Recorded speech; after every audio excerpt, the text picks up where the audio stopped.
prieks jūs redzēt pēc kādu laiciņa. Kā jūs domājat, par ko mēs šodien runāsim? Reizi. Un tā būs jau 7. reize, un mums jau ir 23. punkts. Es ceru, ka jūs esat noilgojušies dzirdēt kaut ko tādu dziļāku, kas iegūts Dieva vārdu pētījumos. Un par to, ko tad šis necilais, dažādās krāsās esošais minerāls, parasti tāds baltpelēks, mums vēl var iemācīt. Un tā pamazām mēs esam nonākuši pie tā, ka mēs sāksim apskatīt, ko tad par sāli runā Bībele. Un kādos gadījumos Dievs ir izvēlējies par to pastāstīt, un kādi noslēpumi tur ir derīgi dzīvībai noslēpti. Un tā, lai mums nepazūstu saikne ar to, ko mēs jau esam izpētījuši, es saprotu, ka tas materiāls ir ļoti liels un bagāts, un atcerēties to visu nevar, izņemot tos, kas ir kaut ko pierakstījuši. Tad es gribētu kopā ar jums sākumā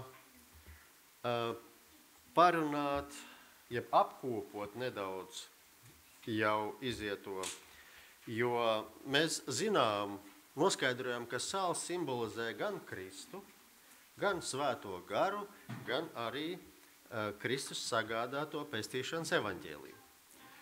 Un tas ir pirmais. Bet otrais, no otras puses mums ir jāsaprot, ka velns, kurš vienmēr ir darbojies un vienmēr darbosies, kamēr vien viņš ir dzīvs, pret mūsu interesēm. Un viņa galvenais mērķis ir šo sāli padarīt nederīgu vai pat kaitīgu dzīvībai. Un kā es pētot esmu atradis, tad viņam ir veseli 12 paņēmieni, kā to sāli padarīt, kā mēs noskaidrojam, vai nu kaitīgu vai nederīgu. Un es atradu, ka tie ir tādi 4 bloki, un katrā ir pat 3 variantiem. Un tas man atgādināja, ka arī Jaunajai Jeruzalemē ir 4 sienas, un katrā sienā ir pa 3 vārti. Un uz katriem vārtiem ir Izraēla cilšu vārdi. Tas nozīmē, ka viņš ir pieskaņojis šīs metodes katrai cilvēku kategorijai, katrai grupai, katrai ciltī. Viņš ir rūpīgi strādājis, pacenties, lai sāls būtu nevis mums labums, bet tieši kaitējums. Un tad pirmā grupa no 4 ir šie 3, tad pirmais ir pārdozē. Zināt, ka cilvēki arī bieži mēdz pārdozēt sāli. Es atceros vienu tādu cilvēku, kurš mums dzīvoja, kamēr mēs dzīvojam laukos pie Rēzeknes, Ilzes kalnā, tur bija tāds cilvēks, tur gan nav saistīts ar sāli, viņam ļoti patika etiķis. Viņš tik ļoti aizrāvās ar etiķi, kad iedomājieties, viņš etiķi lēja arī saldiem ēdieniem. Man tas bija neaptverami, bet tā ir realitāte. Un tāpat ir ar sāli. Var tik ļoti būt fanātiski aizrauts ar šo vērtīgo garšvielu, ka bērt visur, kur vien var. Jūs zināt, ka ir sāļie saldējumi, un kas tik vēl tur nav. Un nav jau negaršīgi, bet pārspīlēt noteikti nevajag. Jo viņa mērķis ir izdarīt tā, lai mēs pārādamies to sāli un ēdiens kļūst neveselīgs. Otrais no šīs pirmās grupas atšķaida. Tik ļoti atšķaida, ka tas pārvēršas par tādu homeopātisku līdzekli, kur tur nevairāk palīdz kā, pašiedvesma. Bet īstenībā vajadzīgās pārmaiņas organismā viņš nepaveic, šis minerāls. Trešais ir no pirmās grupas izskalo sāli no salas. Es jums stāstīju to gadījumu, kad arī ir sastopams tāds sāls raktuvis, kur viss izskatās pēc sāls, bet tur tā sāls iekšā nemaz nav, tur ir pavisam citi minerāli palikuši. Pats sāls ir izskalota. Ārējā līdzība ir, cilvēks var lietot ar pārliecību, ka viss kārtībā, bet īstenībā tur ir tikai placebo efekts. Kaut kas līdzīgs tam otriem. Otrā grupa kuros viņš manipulē ar sāls kvalitāti. Tātad salipina sāli monolītā. Jūs zināt, ja, kad ilgas glabāšanas dabisks sāls mēdz salipt līdzīgi akmeni, un tad tur ir ritīgi jāpapolās, lai kaut ko no tā iegūtu. Tad viņš cenšas, lai šai cilvēku kategorijā sāls būtu ļoti grūti pieejams.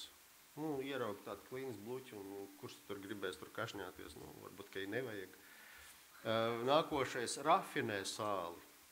Jūs zināt, ka tas ir ķīmisks process, ķīmisks un tehnisks, kas sāli padara par vienkārši ķīmisku reaģentu, kurā vairs nav nekā derīga, kā tikai nātrija chlors, un kurš nonākot organismā nevis dod kaut ko, bet izsūc no mums vēl ārā, lai stabilizētu savas sāls molekulas.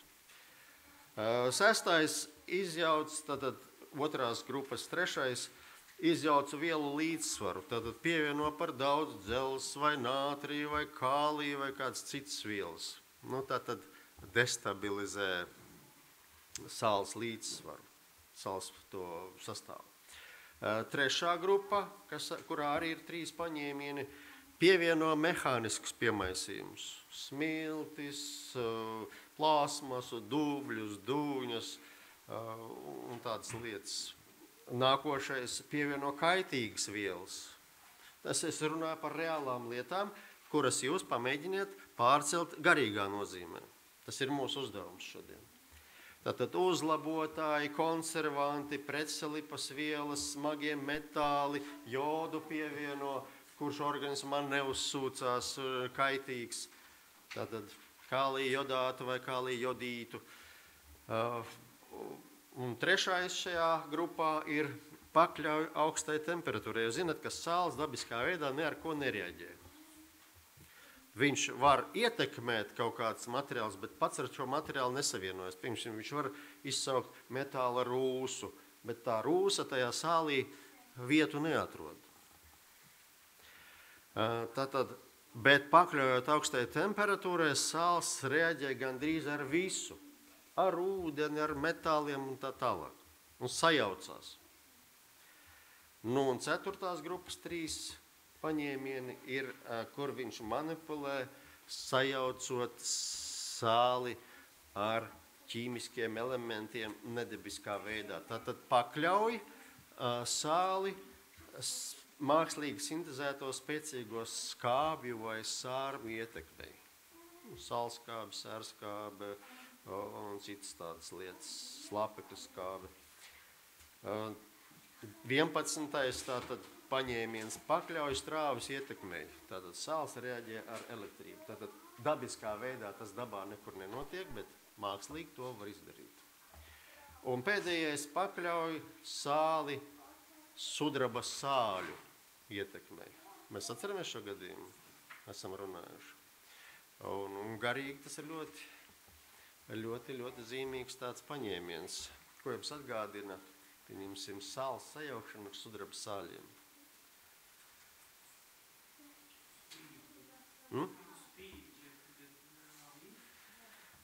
Atceramies, sāls tātad simbolizē Kristu vai Svēto garu vai Kristus evaņģēliju. Vai jūs esat dzirdējuši tādus draudzes, kur saka, Kristus vēlās, lai jūs būtu bagāti, lai jums būtu pilnam naudas, nesiet 10 un Dievs jūs 10-kārtīgi svētīs. Ir tādas harizmatiskās draudzes, kura visa teoloģija uzbūvēta uz mantkārību. Un sudraba sāļi ļoti labi atbilst šai lietai. Kristietību, jeb sāli savienot ar bagātību, ar sudrabu, ar naudu. Un tas ir viens no veidiem, kā kristietību padarīt kaitīgu cilvēka dvēselē.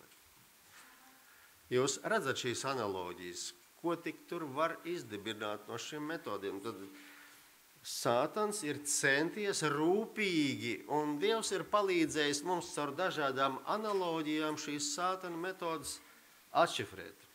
Tātad 12 paņēmieni. Iespējams, ka var atrast arī vēl kādus, bet es tālāk ne, jo man tas viss ļoti labi sakrīt.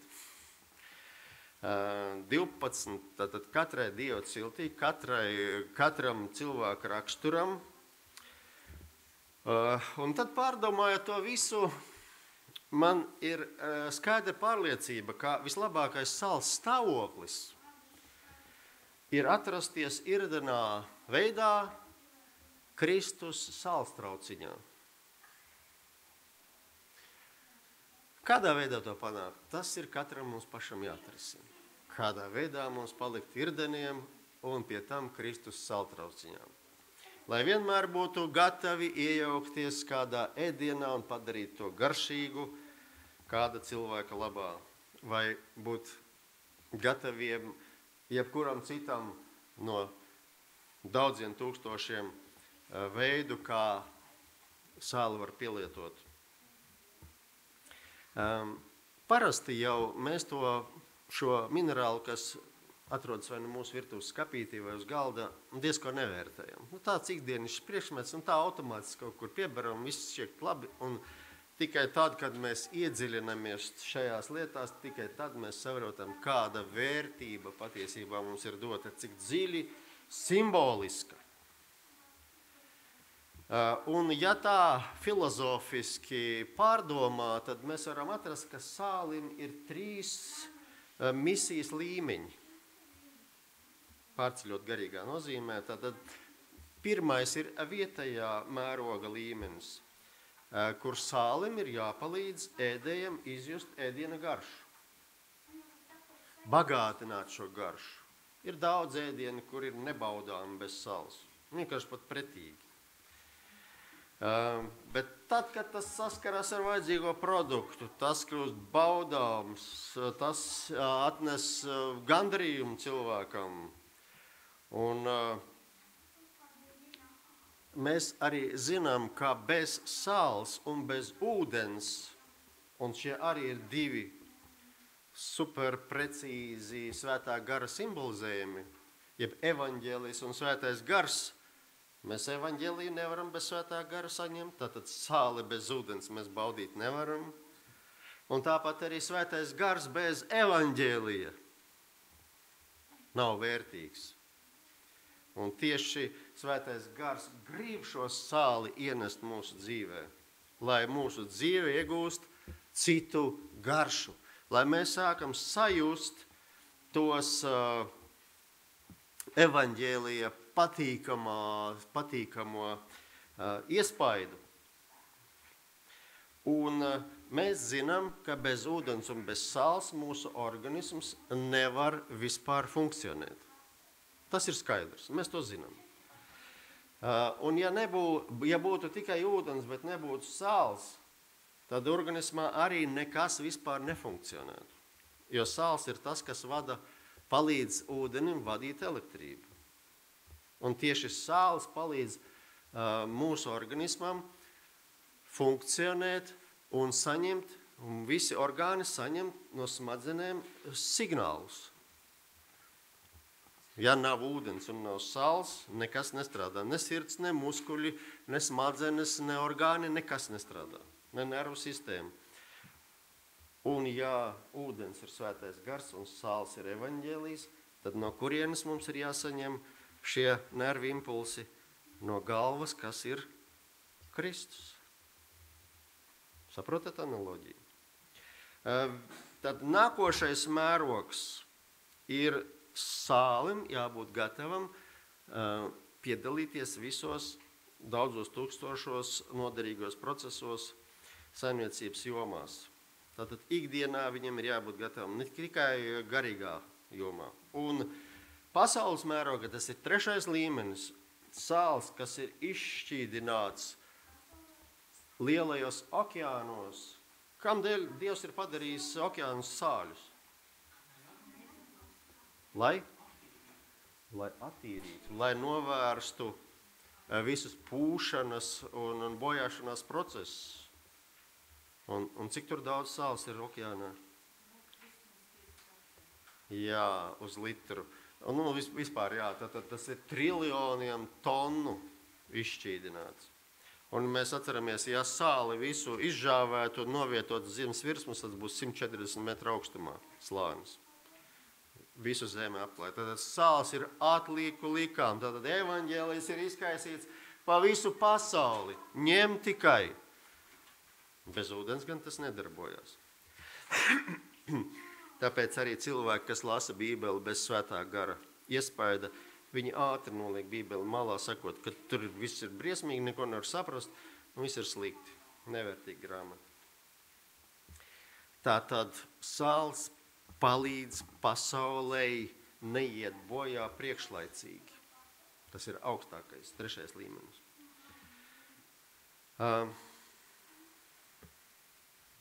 Nākošā bildītē. Tātad šodien mēs beidzot paskatīsimies uz otru pusīti. Kaut kas ne tā. Uz mūsu atmiņas pantu. Tātad tas ir galvenais pants, kas visu laiku figurē šajā svētrunas sērijā.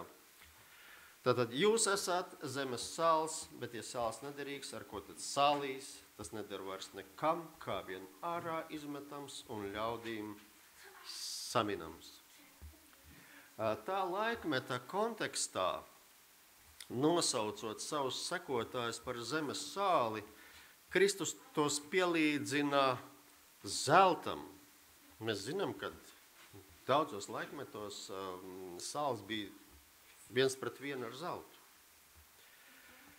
Un kaut kam visvērtīgākajam Dieva acīs.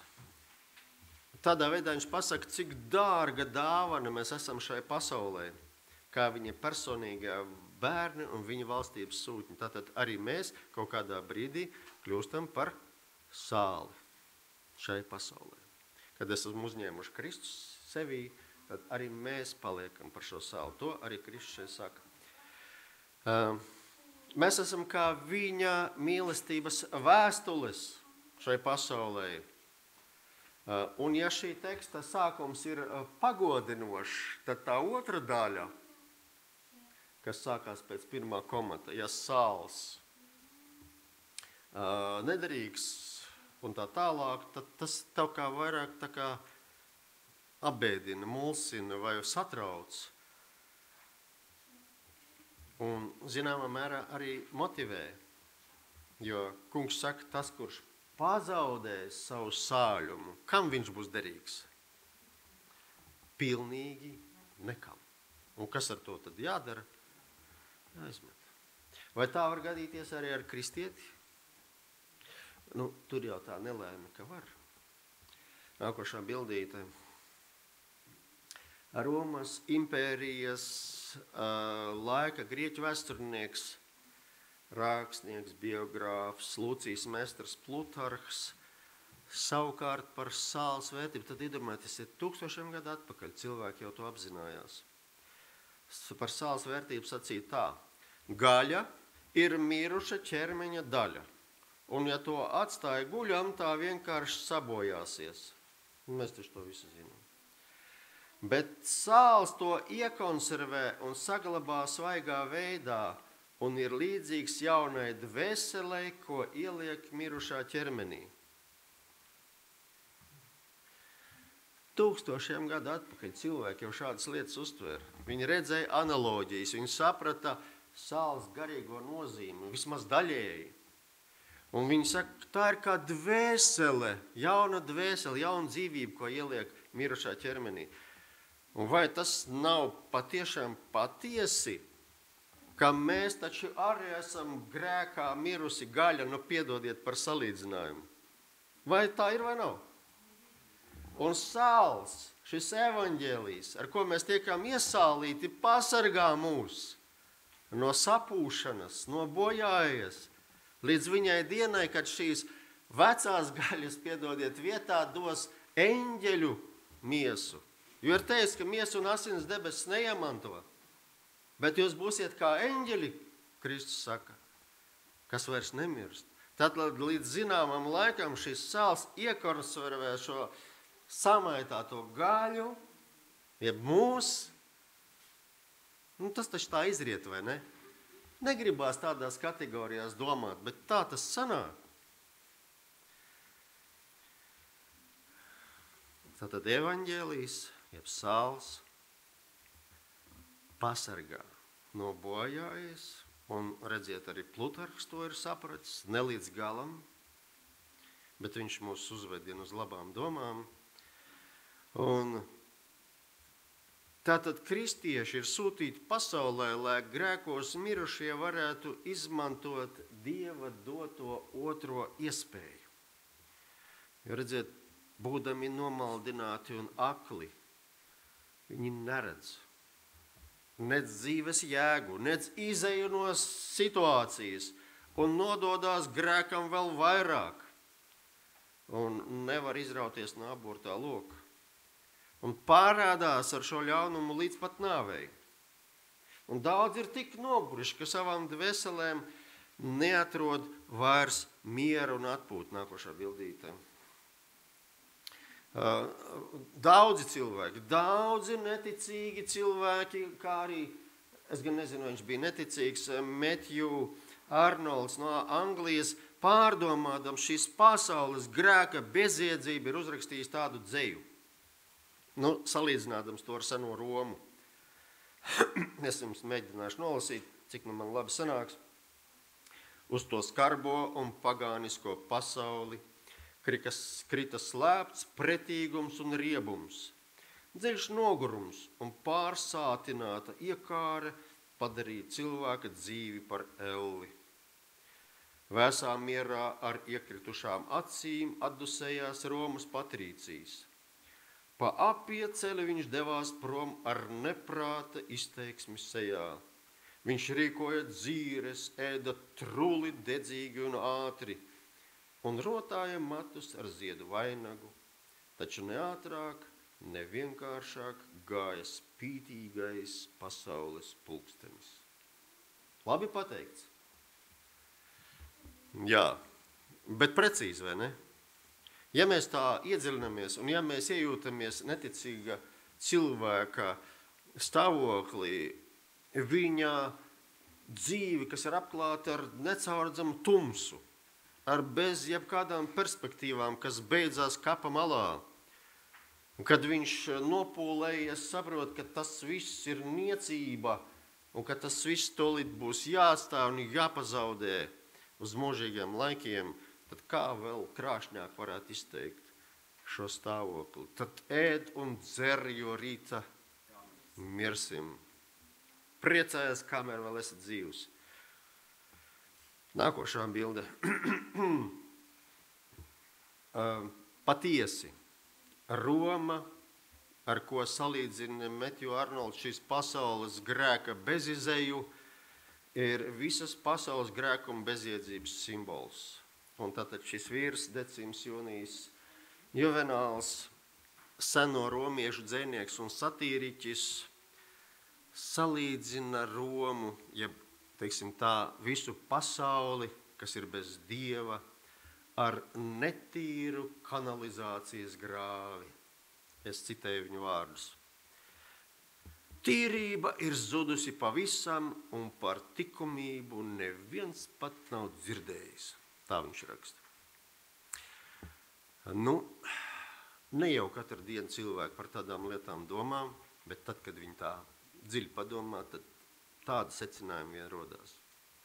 Var jāslēpties aiz krāšņām izkārtnēm, rīt būs labāk nekā šodien, varbūt kaut kas gaišs vēl gaida priekšā, bet visa dzīve bez Kristus ir tiešām kā kanalizācijas grāvis, kur nav ne tīrība, ne likumības, ne jēgas, ne paliekoša prieka. Un šī fona Jēzus tad arī runā.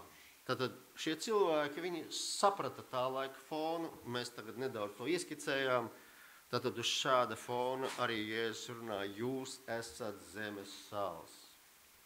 Jums ir jābūt maniem sutņiem, kas pasaulē ienes garšvielu, jaunu garšvielu šeit pasaules ēdienkartē, kas ir samaitāta, jauna garša dzīvībai, kaut kas gaišs un svētīgs. Mēs zinām, ka dažādu cilvēku klātbūtnē mēs mēdzam arī dažādi uzvesties. ja mēs pēkšņi, ja pat plānveidā nonāktu prezidenta klātbūtnē, nerunāsim par tagadējo prezidentu, tas ir atsevišķs gadījums, bet kāda augststāvoša personas klātbūtnē uz oficiālu pieņemšanu, mēs uzvestos attiecīgi, vai ne? Attiecīgi saģērtos, attiecīgi tur manieras piekoriģētu, galanti, tur viss notiktu. Un ja mēs nonākam nākošajā brīdī bezpajumtnieku kompānijā, tad ir pavisam cita uzvedība, citas domas, cita ģērbšanās, cits runas stils. Tā ir, vai ne?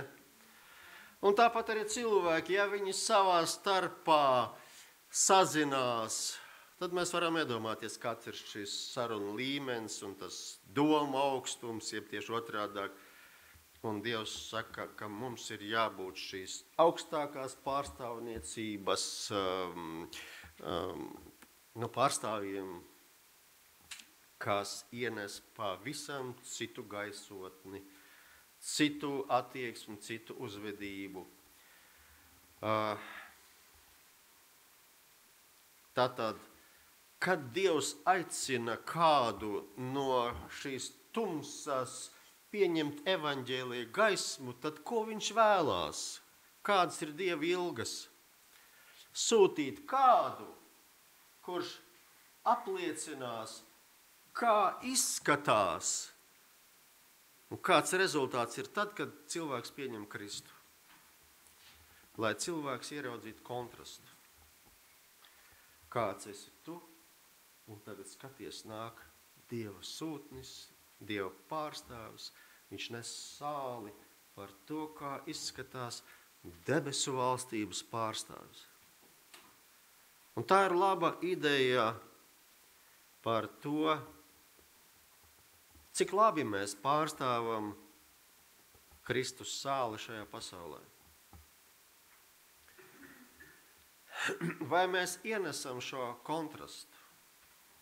Vai mūsu klātbūtnē vairāk rosās cēlas domas, cēli mērķi, vai arī tas neienes neko? Kā bija, tā arī turpinās. Un tas, zināmā veidā, palīdz mums pāanalizēt, cik laba, jeb labs sāls mēs esam. Nākošā bilde. Tātad realitātē ne viss ir tā, kā mēs vēlētos. Piekrītat, vai ne?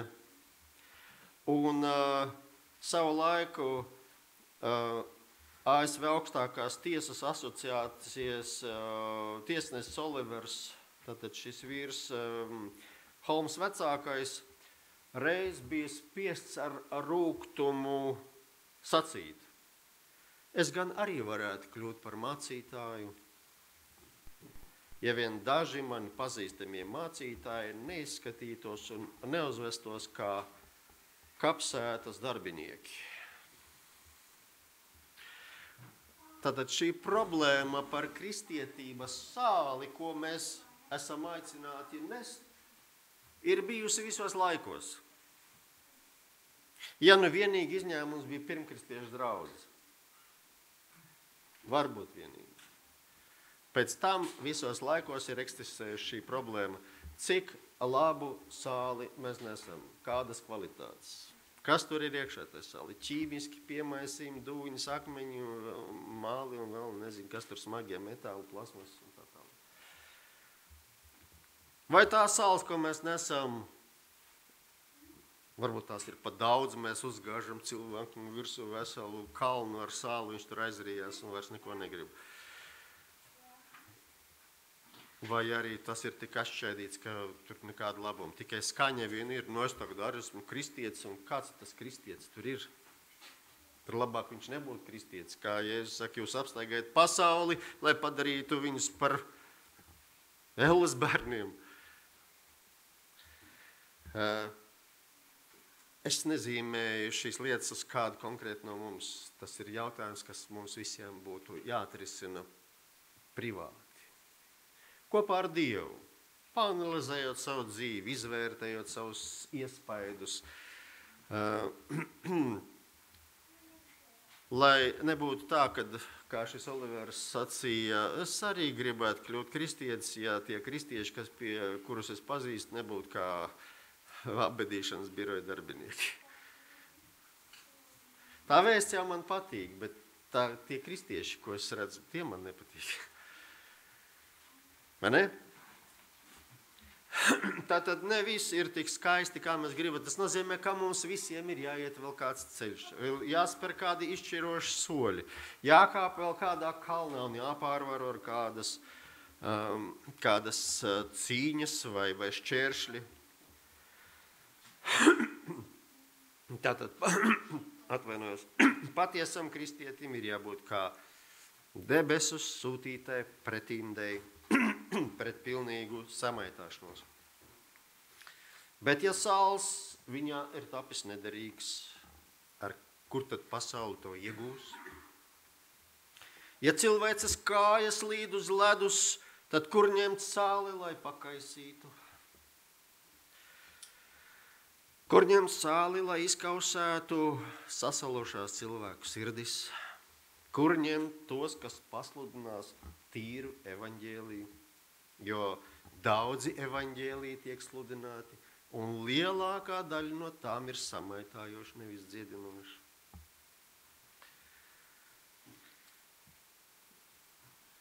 Ja sāls ir tapis nederīgs, tad ko ar to darīs? Izmetīs, jo tas vairs neder nekam. Tad kā sāls var kļūt nederīgs? Par to mēs runājam, ir 12 metodas, kā to izdarīt. Un varbūt arī kādas vēl daudz citas apakšmetodas. Tāpēc, kamēr mums vēl nav par vēlu, mums kā kristiešiem, mēs nekad nedrīkstam iegrimt pašapmierinātībā vai augstās domās par sevi. Nu jā, es tagad jau degu par Dievu un es tagad daru to un šito. Un Kristus saka, zini, tava dedzība var izrādīties galīgi aplama, jo ko Jēzus saka, ka daudziem viņš teiks, es jūs nepazīstu, jo ko viņi bija teikuši Kristum, tavā vārdā mēs taču to un šito un tur un tā un pat vēlna garus izdzinām. Un Kristum, bet es jūs nepazīstu, kas jūs tādi vispār esat? Tad ne aktivitātes, ne vārdiskā apliecinājuma, tas viss neko nemaksā. Kas tad ir svarīgs Dieva acīs? Kādas kvalitātes sāls ir mūsos? Kādu sāls kvalitāti mēs pārstāvam šai pasaulē? Un mums būtu šad tad jāpārdomā, kā tad tur īsti ir? Vai es esmu tās sāls, kas nāk no Kristus, vai tās sāls, kur jau ir izgājusi kaut kādam apstrādes procesam Sātana laboratorijā? Tātad, tā ir sāli. Ja tā sāls ir tīra, ja tas sāls, piedodiet, tagad vīriešu dzimtē jārunā. Var, jā, un paldies, ka tu man atļauj. Bet, es saprotu, ka tas ir tāds ieradums. Īstenībā jau būtu jābūt vīriešu dzimtē, jo sāls un ledus un medus, tur un māls un dzels, tas tur vienmēr bijuši strīdi vīriešu vai sieviešu dzimtē. Tas nav tik svarīgi. Bet tam sālim, kas ir mūsos, kā mēs varam būt pārliecināti, tas ir tīrs un labs sāls. Tikai tad, ja tas mani pašu velk, nepārtraukti velk pie Kristus, lai viņš varētu manī atspoguļoties un tad arī darboties uz ārpus. Tā ir vai nav? Vismaz viens no variantiem. Manas ilgas, ja ir kļūt aizvien tuvāk un līdzīgākam debesu meistaram, tad tas ir labs sāls. Nākošā bilde. Nākošā bilde, ne? Lai paliek. Es nezinu, cik tas bija plaši ieviests, bet es zinu vēsturiskas liecības par dažām īpatnējām jūdu tradīcijām. Un viena no tādām bija tāda, ka ja kāds bija atkāpies no savas ticības, kļūst pagāns vai vienkārši kļūst vienaldzīgs pret Dievu, un vēlējies atjaunot attiecības un atgriezties sinagogā, tad, lai atjaunotu savu stāvokli, šim cilvēkam bija jānoguļās uz sinagogas sliekšņa, šķērsām, tā, lai pārējie kāpjot pāri, un šim cilvēkam bija jāsauc, bradājiet mani, es esmu sāls, kas zaudējis spēku. Un dažās vietās šo tradīciju bija arī kristieši pārņēmuši. Es neizteikšu vērtējumu, cik tas ir pareizi vai ne tā rīkoties, jo tas varbūt arī pārvērsties par vienkārši formālismu, par kaut kādu piespiedu apkaunojušu procedūru, bet katrā ziņā tas ir kaut kas pamācošs. Cik svarīgi, ka cilvēks apzinās, ka manī sāls ir zaudējis spēku, tas ir bijis samaitāts. Es vēlos, lai sāls kvalitāte manī atjaunojas. Tas ir svarīgi šajā gadījumā. Un tas ir tas, ko arī Dievs un arī Pāvils, 1. Korintiešiem 11.3 sacīja, ja mēs paši sevi pārbaudītu, tad netiktu tiesāti vai sodīti. Tad mēs saprotam, uz ko mūsu kungs mudina šajā it kā virspusēji, tādā jau pierastā tekstā. Jo, ja mēs iedziļamies, par ko tad Kristus tur runā, tad tā ir vesela kristietības pasaule, kura vēl ir jāizzina. Tagad gan nākošā bilde paliek šī pati. Tātad izlasīsim šo mūsu pamattekstu vēlreiz un pievērsīsim šim vārdu salikumam tapis nederīgs. Tad ar ko tad sālīs? Grieķu valodā te ir lietots neparasts saliktenis. Tātad sāls ir alos, jeb halos, un tad ir šis maranthē, šis vārdu salikums. Un ja latviski tas ir iztulkots tapis nederīgs, jaunajā tulkojumā, tad revidētajā tas ir vienkārši nederīgs, bez tapis. Krievlodā tas ir iztulkots sāls zaudējis spēku, tad īstenībā tur ir tāds vārdu salikums, kas man lika izbrīnāts ieplest. Un es jums izlasīšu, kā burtiski jātulko šis vārdu salikums. Tātad sāls un varianti tapis muļķīgs, dumšs, stulbs, ģeķīgs, pazemots, neprātīgs, neiedzīgs, nespēcīgs un tikai pašās beigās kā viens no pēdējiem variantiem šim vārdam bezgaršīgs. Bet tas ir kā mazākais, jo šis vārds ir tīri specifisks, un šo vārdu pārsvarā lieto tikai šai nozīmē muļķīgs, stulbs, ģeķīgs, pazemots, nevērtīgs. Pazemots, jā. Skaidrs, ka šādas nozīmes bagātība tulkotājiem sagādājas lielas problēmas. Kā tad šo vēsti nodot lasītājiem? Kā mēs rakstīsim, ka sāls var kļūt stulba, vai pazemota, vai muļķīga? Tad izvēlēsimies to piemērotāko variantu. Kļuvis bezgaršīgs, vai nevērtīgs, vai nederīgs. Kaut kad šādu tulkojumu tur nevar īsti pielikt. Neparedz šādu tulkojumu. Bet piemeklē, kaut ko līdzīgu. Kā par priekšmetu var teikt, kļuvis stulbs? Mēs tikai tā dusmās varam pateikt, parasti. Stulbās durvis, viņas man šodien tur traucē. Par priekšmetiem parasti tā nesaka, tas nav dzīves būtnes. Bet, ja Jēzus ir lietojis tik bagātīgas nozīmes vārdu attiecībā par sāli, tad viņš ar to grib kaut ko pateikt. Kaut kāds nolūks. Un interesanti jums būs uzzināt, ka romiešu valodā, jeb latīņu valodā, kādu viņi lietoja tajā laikā, vārdam sāls ir arī otra nozīme. Kāds var iedomāties? Joks vai ironija? Nezinu, no kurienes tas ir radies, to es tikai esmu atradis kā faktu, kad vārdam sal, latīņu valodā ir ar divas nozīmes. Sāls, kā mēs to saprotam klasiski, un joks vai ironija. Kaut gan šodien ir arī citi vārdi, gan jokam, gan ironijam.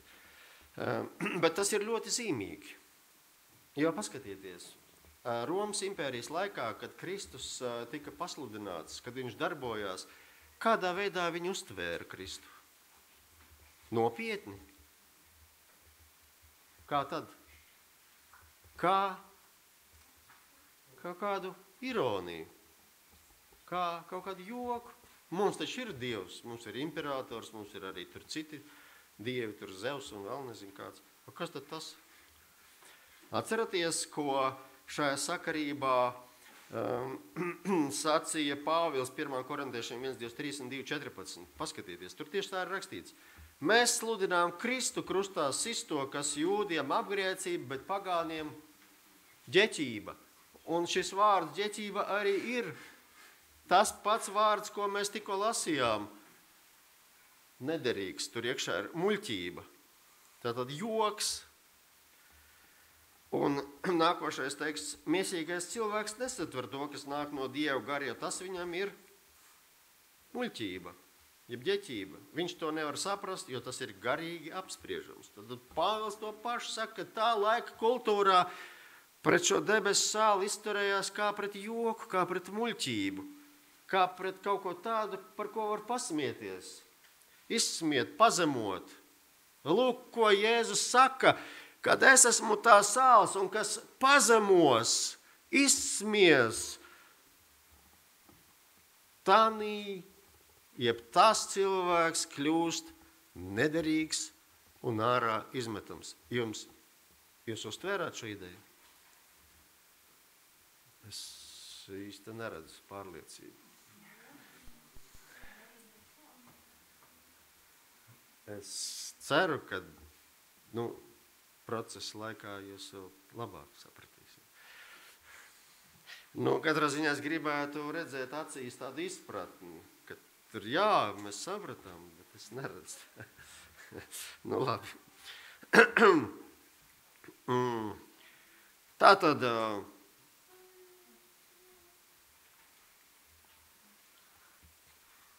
mums ir jāsaprot, kā katram cilvēkam, kurš sastopas ar Kristu un viņa evaņģēliju vai svētā gara darbību, noteikti veidojās sava reakcija uz to. Vai nu es to uzskatu par kaut ko vērtīgu un novērtēju šo lietu un pieņemu tīrā veidā savā sirdī, vai ļauju tam iziet caur Sātana laboratoriju kādā no 12 variantiem un tad nonāks tas manā sirdī jau kā kaut kas samaitāts. Vai arī es pret to izturēšos ar izsmieklu.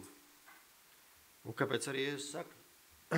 Ja sāli jūs padarīsiet muļķīgu vai dumju, vai kā ģeķīgu, vai kā stulbu kaut kādu ideju, vai pazemosiet to ar savu attieksmi, vai nosauksiet to par neprātīgu vai bezjēdzīgu ideju,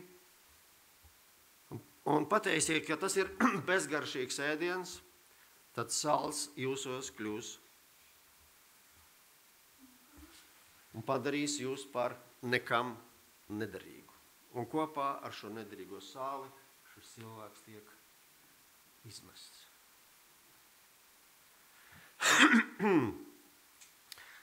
Ja romiešiem sāls asociējās ar ironiju un pagāniem ar muļķību, tad daudzām citām tautām sāls tieši pretēji saistījās ar kaut ko vērtīgu un bieži vien bija kā ekvivalents gudrībai. Un šāda daudz pagānisko tautu nostāja ir atkal tāds labs mājiens mums, ka kopā ar sāli, šo debesu sāli, ar Kristu, ar viņa evaņģēliju, mēs patiešām kļūstam gudri. Tā ir vai ne? Jā. Bet kā kristietis var kļūt par negudru sāli, par dumju sāli? par noniecinātu sāli. Nu, tad vienkārši, tad, kad viņš tam dāvā tās Kristus vēstis, vai tikai vienu no tām noniecina, ignorē, neņem vērā, neredz vai negrib redzēt. Atsakās paklausīt kaut tikai vienai Kristus pavēlē. Jūs atceraties, ko sacīja Jēzus brālis Jākabs 2.10. Jo kas visu bauslību pildītu un tikai vienu ne, ko tas ir izdarījis? Pārkāpsi visus. Vai Jēzus neteica, ka pat mazākā rakstu zīmīte nedrīkst pazaudēta būt? Ne komatiņš, ne punktiņš, nekas. Ja tiek pazaudēts, tad kas notiek? Iespējams tiek sarauta pestīšanas šī vienotā ķēde. Un ja tev ir tāds ķēdes gals, bet tā ķēde kaut kur beidzās pusceļā, tad kam tev tāda ķēde ir vajadzīga? Tā tevi nenoved līdz vēlamajam mērķim. Tur nekas nedrīkst trūkt. Un te ir kāds citāts no Kristus Kalnu svētrunas 52. lapspuse. Cilvēkam ir jādzīvo nevis no kāda viena vārda un ne no daudziem vārdiem, bet no katra vārda, kas nāk no kunga mutes. Nav iespējams izglābties, ja atstāja bez uzmanības mūsuprāt pat vismazāko dieva bauslībā. Visi likumi ir domāti ļaužu patreizējās un nākamās dzīves laimei un labklājībai. Varbūt tagad tāds pārbaudošs jautājums, vai visu mēs ņemam vienādi vērā? Paldies tev, māsiņ. Un es domāju, ka tā ir katram no mums. Ne visu mēs vienādi vērtējam. Tātad, kā gan jūtās pestītājs, kurš dod mums pestīšanas evaņģēliju, un mēs sakam, tās lielās detaļas, tās uzskats svarīgi, bet tās mazās, ko tad ir? Arī var nepievērt uzmanību, bet tieši jābūt otrādāk, tām mazām taču ir vieglāk tik galā, nevis tām lielām. Jā, bet tās lielās atkal visi redz. Tās mazās jau ne. Un tādā veidā veidojas atsevišķi kristiešu slānis, jeb paudze, kas dzīvo atšķaidītā evaņģēlijā. Vārds ir, dzīvības nav. Kaut kur tas ir rakstīts Bībelē. Vai ne? Tādā atšķaidītā ticībā, šķietamā sekošanā kungam un kompromisos iztirgotā patiesībā. Vieni kaut arī rakstus to sauc par nodevību, bez īpašiem uztraukumiem veido laulības ar neticīgajiem. Citi neko neņemot galvā, bauda aizliegtos pirmslaulības vai ārlaulības augļus. Citi būdami draudzē gadiem ilgi neatsakās no darba sabatā vai kādām tur izklaidēm, kas nepiedien šai dienai. Citi turpina piekopt lepnības un pašpaļaujības garu, slēptu vai publisku aprunāšanu un brāļu apsūdzēšanu. Citi neliekas nezinas par veselības reformu, citi atkal pārsāla šo reformu, tā ka to nevar panest. Citi lieto nešķīstu barību vai kāds tur narkotisks dzērienus. Citi cenšas neatpalikt no pasaules modas, viņiem tur man arī tā vajag. Citi atkal koncentrējas uz pasaules manierēm. Tā to uzskaitījumu var turpināt ilgi, bet es nerunāju tā uz dullo, es runāju to, ko es vēroju arī mūsu vidē. Ne konkrēti šeit, es runāju vispārīgi, bet es runāju par to, ko es redzu šur tur. Un diezgan pat jau aizvien lielākā mērogā. Bet tas tā ir bijis vienmēr. Tā ir cīņa katrai paudzei. Jāsaka, gan aizvien lielākā mērogā. Šeit mēs, protams, nodalām tos cilvēkus, kas pret grēka tieksmēm cīnās, viņš tur krīt, bet viņš cīnās, un par viņa grēkiem kāds varbūt zina vai nezina, bet viņš ceļās un viņš cīnās. Tā ir atsevišķa kategorija, tie ir kristieši.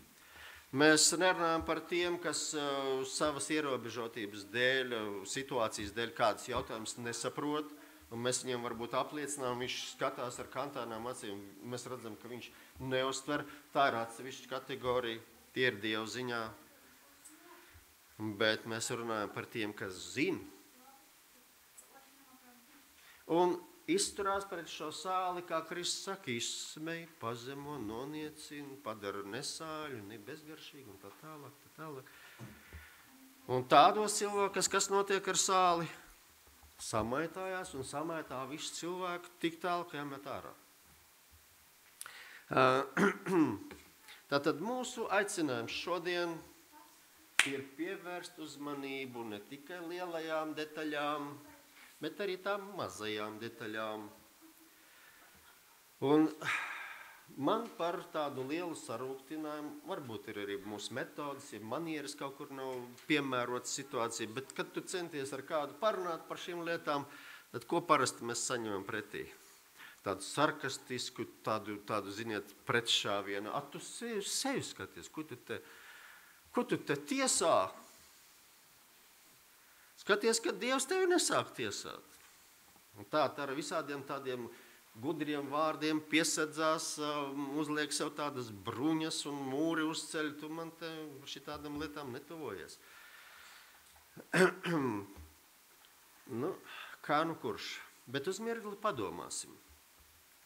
Ja ticīgais nevērtē kādu evaņģēlija daļu un atsakās to pieņemt, tad ko patiesībā viņš dara?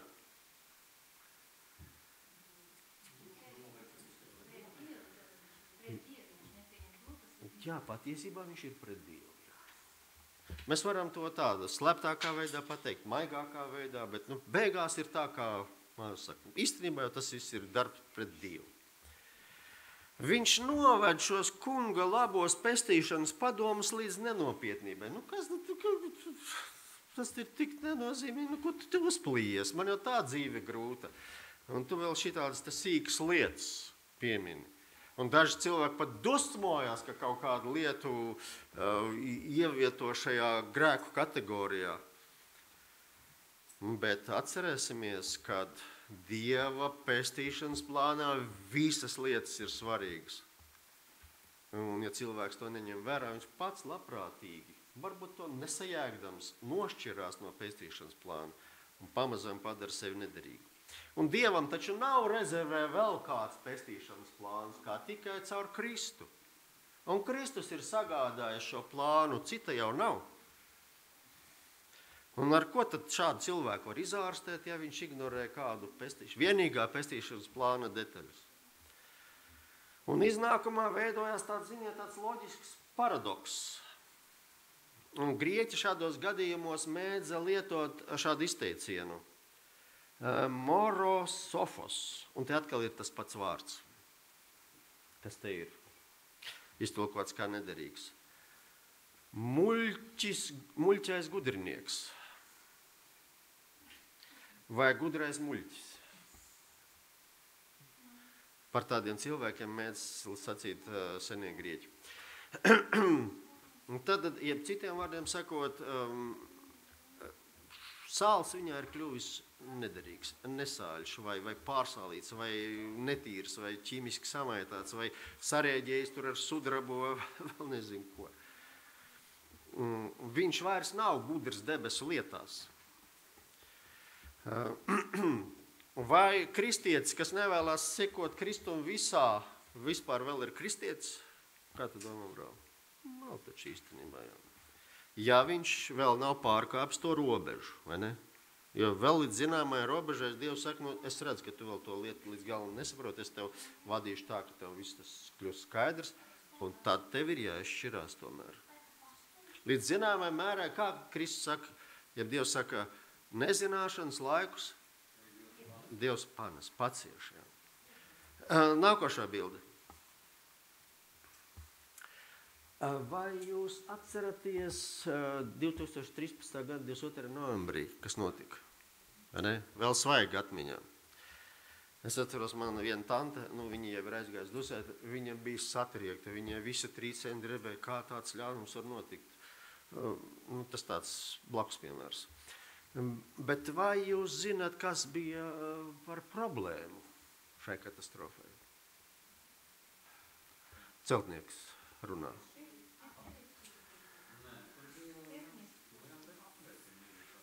Kādi aprēķini? Es dzirdu daudz balsis, bet tā es neatšķiru atsevišķi. Tātad, kas bija galvenā problēma?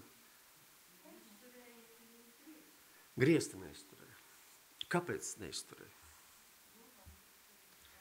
Jā, griesti būs mums būvkonstrukcija. To sauc par sijām vai kopnēm. Tad kāpēc neizturēja? Salika pa daudz svaru. Nebūs pareizi. Kas tad tur bija?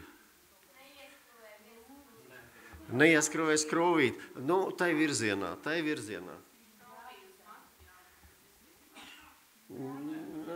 Nē, virziens pareizs.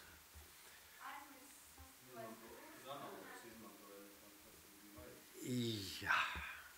Tātad projektēts bija šīs kopnes, jeb sijas monolīts vienā gabalā. Bet tā kā tās bija garas un grūti pārvietojums, tad tie celtnieki, tie būvnieki pieprasīja, lai projektētāji sadala uz divām daļām, pēc tam viņus atvedīs, saskrūvēs, un viss būs brīnišķīgi.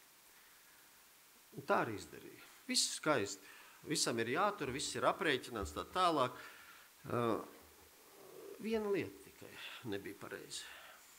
Nepareizās skrūves ieskrūvēja. Pārāk mīkstas. Mīksts materiāls bija. Vajadzēja noteiktas rūdījuma skrūvis. Tad viss būtu kārtībā krāmēt, cik vajag, kā paredzēts. Skrūvis nebija. Tāda maza lietiņa salīdzinot ar visu konstrukciju. Viena lieta nevar. Kas tur skrūvis pēc skatu tādas pašas? Krāsa tāda pat, vītņa tāda pat, garums tas pats resns, bet ne tā marka. Vai kristietībā nevar būt tāpatās? Kaut kādu analogu, kaut ko, kas ir ļoti, gandrīz tāds pats ir. Kas tur? Varbūt viltus mācības, varbūt vēl kaut kas, paši par to padomājat, ko tas varētu simbolizēt. Bet galvenais princips ir tāds, noignorēt kaut ko un neizdarīt precīzi, bet vismaz aptuveni. Izdarīt kaut ko tādu, kas imitē, ka ir izdarīts, bet sakne nav ievērota. Kaut kāda maza lietiņa ignorēt, un viss sabrūkumi 54 mirušie, bojāgājušie un vēl daudz ievainoti. Un kas tad viņus tagad kompensēs viņiem? Nekas.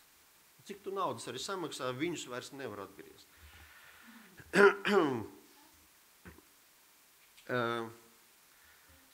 Vai atkāpšanās kaut vismazākā no Dieva pestīšanas projekta ir saprātīga?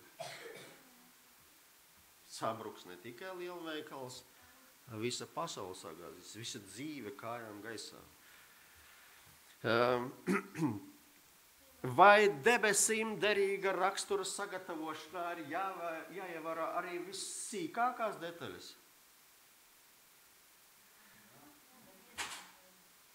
Vai jūs nebaidaties, ka jūs sāk saukt par pedantiem, par pārāk ideālistiem, par fanātiķiem?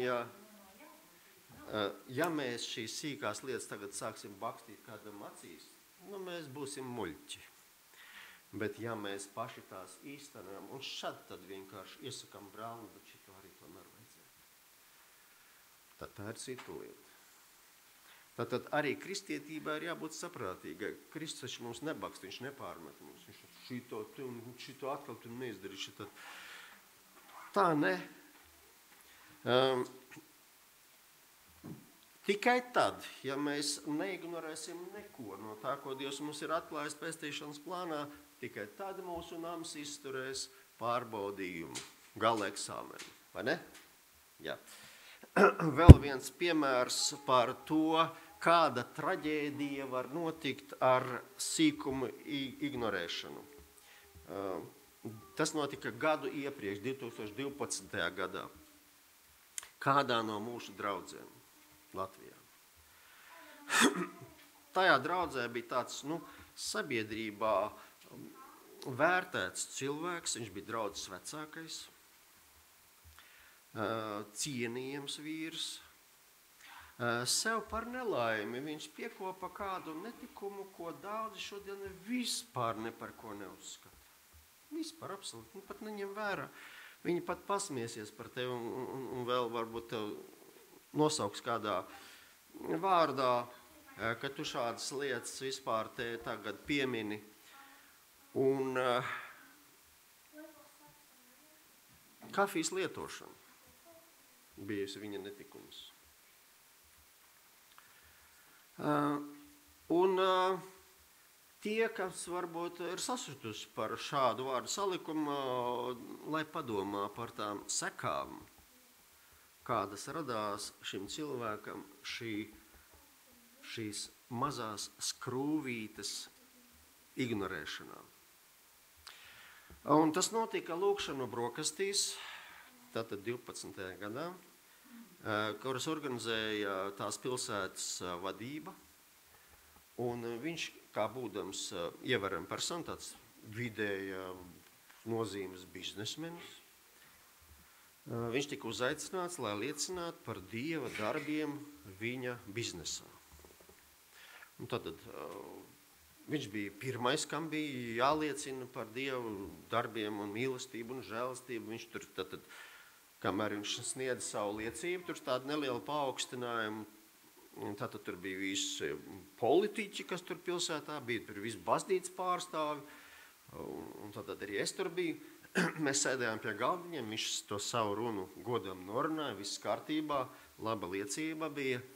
Bet kamēr viņš runāja, apkalpoja galdiņus, sanes ēdamos, jūs varat iedomāties, kādi tur ēdami, visādi tur gliemieši un kaut kas tam līdzīgs, jūras nešķīsteņi. Un tas ēdamais tur bija ļoti maz, ko mēs varētu ēst. Un tad es tā vienkārši pieklājīgi, mēs šito paņemsim, jo viņiem tur tā dalīja tā, ko jūs vēlaties. Un neviens tur nepievērs uzmanību, tur kaut ko gribi to ņem, un tad arī apkalpotāji nes, un tad salika visiem krūzītes, un tad, ko jums ieliet? Viņi apkalpoja, saka, mēs kafiju nepaldies, mums lūdzu tur tēja ir kāda zāļa vai suliņa, mēs to dzersim. Jo, redziet, mēs tur tā pēc Dieva principiem vadamies un neko tādu šīs lietas nelietojam. Tad es tādu centos pirmo reizi tādā pasākumā kādu nelielu liecību. Neuzbāzīgi tā, mierīgi tā pateikt. Un visi tā uzņēma ar sapratni, pat maz īpaši neklausījās, katrs savām lietām tur bija aizņemts. Bet to liecību viņi, protams, dzirdēja. Un tad, kad brālis pabeidza savu liecību, viņš apsēdās man blakus, labajā pusē. Un pirms viņš jau ķērās tur pie baudīšanas, es viņam teicu, brāl, šī tāda lieta, es te noliecināju par visiem, ka mēs tur to kafiju nelietojam, tā kā tu tur tā uzvedies tā kā vajag, atbilstoši kristietībai, kāda mums ir dota. Viņš, un es ziniet, tā piesardzīgi tā pieturu viņu roku, lai viņš pēc tās kafijas nesniedz, es zināju, ka viņam tas netikums. Viņš to roku izrauja, paņem to kafiju, un tajā brīdī, kad viņš vēl dzēra, viņš nomira. Nomira un iekrita man klēpī. Varat iedomāties to situāciju? Kas to varēja domāt, brāļi un māsas? Ka tas bija pēdējais viņa dzīves lēmums. Pēdējā iespēja būt tīram sālim. Viņš to neizmantoja. Un tajā brīdī viņš nomira. Un iekrita manā klēpī, it kā lūgdams pēc kaut kādas žēlastības. Jūs varat iedomāties arī mani. Līķis iegāžās man klēpī. Viņš tāds liels vīrs, bija tā bladāts, un man tur viss apskarējās. Es biju ļoti satrieks gan par to, kas notika, gan arī par visu to izgāšanos, par to liecību un to tālāk. Es biju šokā. Un lai arī tur tika veikti neatliekamās medicīnas pakalpojumi, reanimācija, tālāk viņš nenāca vairs pie samaņas, un pēc mēneša vienkārši viņš aizgāja pavisam. Nekas vairs nebija labojams. Viena skrūvīte neievērota. Un pagalam. Es gan nezinu, protams, kādas tur būs Dieva lēmums, galā ne man spriest, bet tas ir kaut kas līdzīgs kā par tām 10 jaunavām, 5 gudras un 5 pilnīgi pretējas. Un te ir tas pats vārds, dumjas, muļķas. Tas pats vārds te ir izmantots, 5 ģeķīgas. Tātad sāls kļuvis ir ģeķīgs viņos. Tur nav tas nesāļš kļuvis. Tur nav tā vārda. Ģeķīgs, apmuļķots, izsmiets, pazemots sāls šajā cilvēkā, šajās jaunavās. Tajās lielajās detaļās jau viņām viss bija, vai ne? Viņām bija lāpas, viņas tur izgāja pretī, tad darbojās, viņas tur bija gatavas liecināt un tā tālāk. Un kad pienāk pārbaudas stunda, viena tāda sīka lieta izšķir viņu likteni. Kas tad tur nav? Tāds maziņš, tāds trauciņš, kam jākarājās tur kabatā vai pie jostas piekarināts ar eļļu. Maziņš tāds. Cik tad tur vajag, lai uzpildītu, ja aplietu tai lāpai to lupati, kas tur ir, vai ielietu tajā eļas lukturī. Ne jau tajā mazajā, kur tur mājās tos jau nenēsāja. Tur vējš nopūš viegli. Tāda pamatīgāka lukturi. Tur zīmē parasti tos mājas lukturīšus ar mazliesmu. Tādas jau viņi nenēsāja pa ielu. Tāda idealizēts bildītes tur sazīmēts. Mazs trauciņš. Nav. Viss cauri. Nekas vairs nedarbojās. Muļķais sāls, jā. Un arī tas stāsts par tiem namacēlājiem, jūs atceraties, jā, abi taču uzcēl to namu. Abi ievācās dzīvot, viss taču izdarīts līdz galam. Tikai viena lieta nebija ievērota. Kur būvēt? Uz kādu pamatu? Nākošā bilde.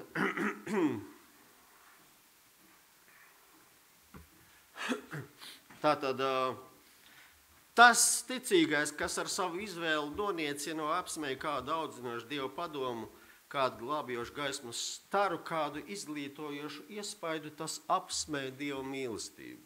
Padara par joku, par nevērtīgu. Un kā šo cilvēku var nosaukt? Tad? Kristus saka, muļķis. Muļķis, tiešām muļķis. Varbūt mēs šo vārdu tā sadzīvē lietojam tikai tādos smagākos gadījumos, kad gribās sulīgi kaut ko pateikt, bet ja es tieši to vārdu arī saku, stulbs. Jā. Tieši mazās lietas visbiežāk izšķir mūsu pestīšanu. Atcerieties, ko Sālamans augstajā dziesmā saka. Gūstiet mums mazās nebēdnes lapsas. Mazās lapsas, kas posta vīnu dārzus, jo tās ir ziedos mūsu vīnu dārzu. Tās ir tās skrūves. Varbūt tikai viena skrūve. Tā varbūt viena tasīte. Vai kāds cits jautājums, tad nav svarīgi kāds. Kas vienkārši varbūt šķiet sīkums mūsu acīs, Dieva acīs ir liels un svarīgs. Un ja tas Dieva acīs ir svarīgs, tad tam jābūt svarīgam arī mums. Un ja mēs ņemsim to vērā, brāļi un māsas, ja mēs būsim atsaucīgi katram Dieva vārdam, katram aicinājumam, tad kas notiks? Ko mēs dzirdēsim tajā dienā? Labi, tu godīgais un uzticīgais kalps, jeb vergs, tu esi bijis uzticīgs par mazumu. Paskatieties, tieši šis vārds par mazumu. Es tevi iecelšu par daudzumu. Ieej sava kunga priekā. Noslēdzot šīs pārdomas, vēlos izlasīt nedaudz no pravieša gara darbu grāmatas, apstuļu darbi, tur kā nostiprinājumu šai tēmai. Katrā paudzē un ikvienā zemē rakstura veidošanas patiesais pamats ir bijis viens un tas pats. Dieva vārdā ietvērtie pamatprincipi.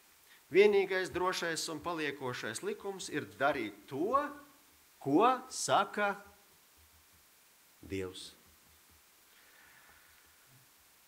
Tā kunga liecība ir patiesa, un kas tā turēsies, pastāvēs mūžīgi.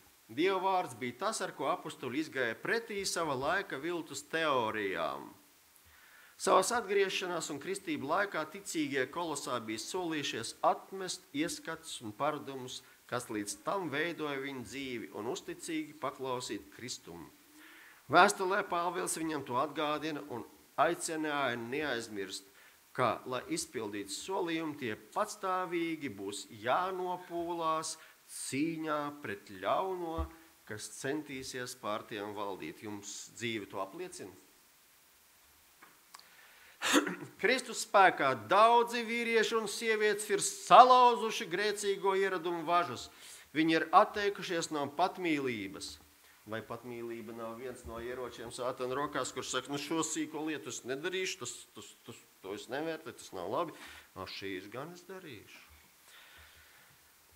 Zaimotāji kļuvuši godīgi, dzērāji atturīgi, netiklie šķīsti, dvēseles, kas līdzinājās Sātanam, ir pārveidotas dievlīdzībā.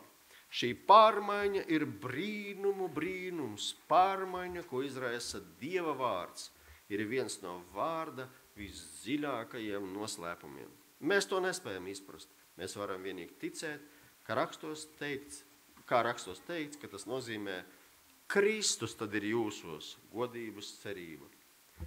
Pestīšana iegūstama tikai ar sadarbību, partneru vienotu līdzdalību.